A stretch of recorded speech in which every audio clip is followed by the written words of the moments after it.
বেনাপোল স্থলবন্দর দিয়ে ট্রেনে ভারতে পণ্য রফতানির সিদ্ধান্ত হলেও ৪ বছরেও তা কার্যকর হয়নি।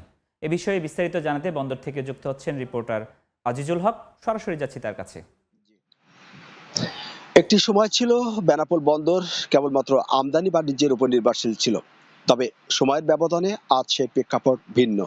অর্থাৎ বাংলাদেশি পণ্যের গুণগত মান ভালো এবং দামের সাশ্রয় হওয়ায় দিন দিন চাহিদা বাড়ছে ভারতে।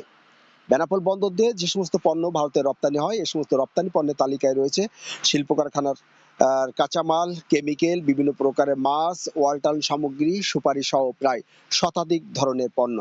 তবে রপ্তানি বাণিজ্য সম্প্রসারণে রয়ে গেছে নানান প্রতিবন্ধকতা। অর্থাৎ ভারতের পেট্রাপোল অংশে বাংলাদেশি রপ্তানিবাহী ট্রাক নিরাপত্তার নামে দীর্ঘক্ষণ তল্লাশি, এবং যখন রপ্তানি পরিমাণ বাড়ে তখন পণ্য জটের কারণে দিনের পর দিন দাঁড়িয়ে থাকতে হয় বেনাপোল বন্দরের ট্রাক নিয়ে।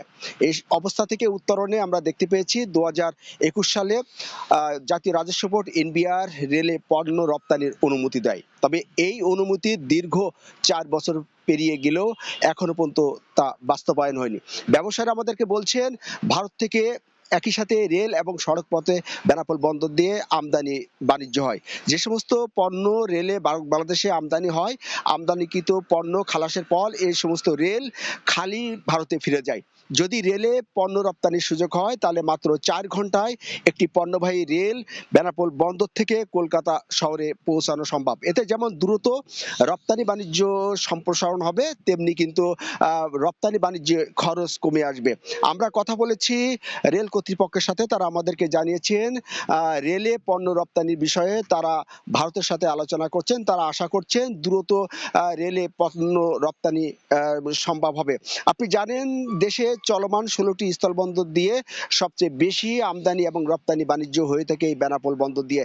কারণ বেনাপোল বন্দর থেকে ভারতের দ্বিতীয় বৃহত্তম বাণিজ্যিক শহর কলকাতার দূরত্ব মাত্র ৮৪ কিলোমিটার। ফলে খুব অল্প সময়ে কিন্তু বেনাপোল বন্দর দিয়ে ভারতে পণ্য রপ্তানির সুযোগ রয়েছে।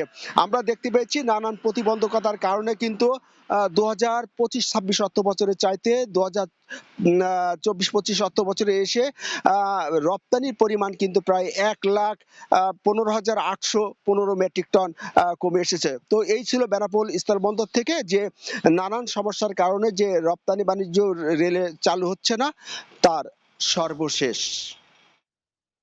সরাসরি যুক্ত ছিলাম বেনাপোল স্থলবন্দর থেকে।